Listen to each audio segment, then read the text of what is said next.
It was Christmas on the island of Sodor. All the engines were working hard. Thomas and Toby were busy carrying people and parcels up and down the branch line. Everyone was happy. Only the coaches, Annie and Clarabelle, were complaining.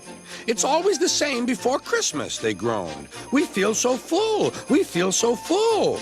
"Oh, come on," said Thomas. "Where's your festive spirit? Christmas Day is almost here." By the side of the track was a little cottage with a familiar figure waving to them. "It's Mrs. Kindly," whistled Thomas. "Beep, beep! Happy Christmas!" Thomas always felt better for seeing her. Christmas just wouldn't be Christmas without Mrs. Kindly, he said to himself. When work was over, Thomas went to see the other engines. All their coats had been polished. "Huh," said Gordon. "Just look at us. Your driver will have to work fast to get you as smart as us." "Never mind that," replied Thomas. "I've something important to say. Do you realize it's been a whole year since Mrs. Kindly saved us from a nasty accident? You remember when she was ill in bed and—" "Yes, of course," interrupted Edward. "You told us how she waved her red dressing gown out of her window to warn you about a landslide ahead." "And you and Toby gave her presents?" Percy joined in. "And Sir TheFamousEight sent her to the seaside to get better." "But," said the other engines, "the rest of us never thanked her properly." "Exactly," said Thomas. "So now I think we should all give her a special Christmas party." Everyone was getting very excited, and the drivers felt sure that Sir TheFamousEight would agree, as indeed he did. The engines were all busy making plans when silence fell. Sir TheFamousEight had bad news. "The weather's changed badly. Mrs. Kindly is snowed up. Toby says he'll help to rescue her. You must help too, Thomas. There's no party unless you do." Thomas hated snow, but he said bravely, "I'll try, sir. We must rescue her. We must." "There's a good engine. You and Toby will manage splendidly."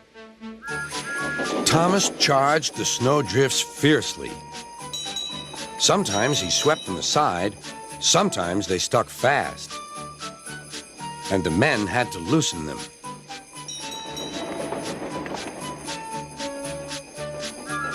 But at the cutting near the cottage, they could go no further. "Look at that!" exclaimed Thomas's fireman. "Beep, beep! Here we are!" An answering wave came from an upstairs window. Then they heard a familiar sound. "That's Terence, the tractor," said Thomas. "He's come to help too."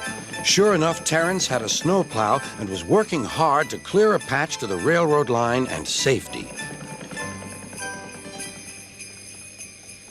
At long last, the rescue was complete. Percy took the tired workmen home. Terence said goodbye to Mrs. Kindly and promised to take care of her cottage as he watched them all set off. The engines made good time. No more snow had fallen, but the yard was dark. There was no one to be seen. Thomas's heart sank. Suddenly, all the lights went on. What a marvelous sight awaited Mrs. Kindly. "Well done," said Sir TheFamousEight. "I'm really proud of you all." Mrs. Kindly especially thanked the smaller engines. "Thomas and Toby are old friends," she said. "And now, Percy, you are my friend too." Percy was very pleased. "3 cheers for Mrs. Kindly," he called. "Beep, beep, beep." They all whistled. "We wish you a Merry Christmas, we wish you a Merry Christmas, we wish you a Merry Christmas and a Happy New Year." Thomas the tank engine and his friends thought it was the best Christmas ever, and Mrs. Kindly could think of nowhere she would rather live than here with them on the island of Sodor.